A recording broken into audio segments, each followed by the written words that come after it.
My name is Blake Gisclair. I'm an applied math student here at Florida Tech. The name of this project is Network Resiliency under Random Failures. We're studying stochastic networks. So like I said earlier, the name of the project is Stochastic Network Resilience under Random Failures. So what that means is we're looking at some network. Network consists of these nodes and edges. These nodes and edges have weights. And what we want to look at is where the network fails, or when they fail, how does it fail? So there's two different ways that it can fail, either by losing a certain amount of nodes and edges, or losing a sum total of the weights of these nodes and edges.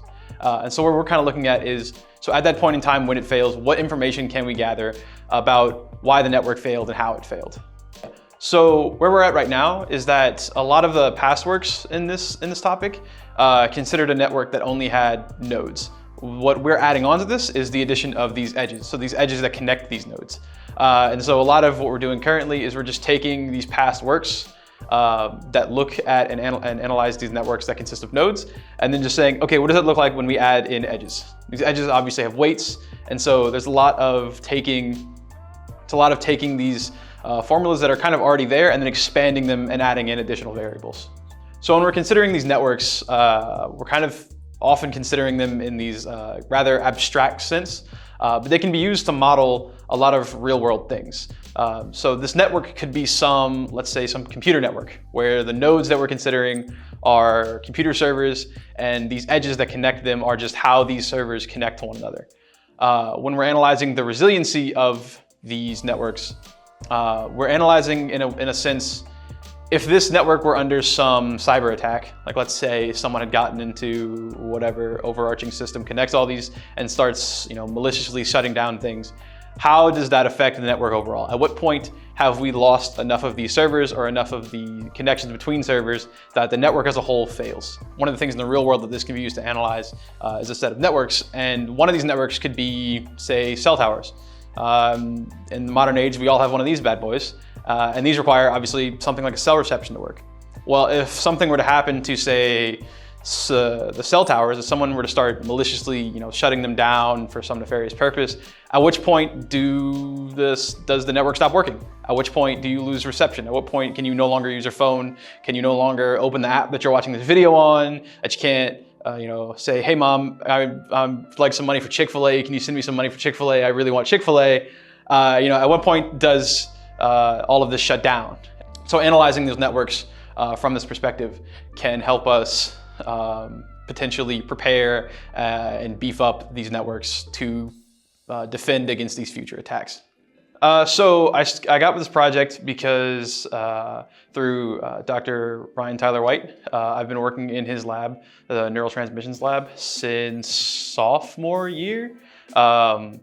There's kind of two sides to the lab. There's like the CS heavy machine learning side of things. And then less so is the mathy side of things, because most of the people in our lab are, more computer science heavy. And obviously for a senior project, I've been working with Dr. White for a long time, love working with him. And so I wanted to be able to do something with him. And in years past, I'd taken a stochastic modeling class with Dr. Sun Win here at Florida Tech, and I really enjoyed the subject, was really interested in the subject, and so I approached Dr. White asking if I could do something with stochastic networks, because I knew that is where he did his dissertation in, the field he did his dissertation in, and so I approached him, asked if there was something I could work on there, and that's kind of how I got here.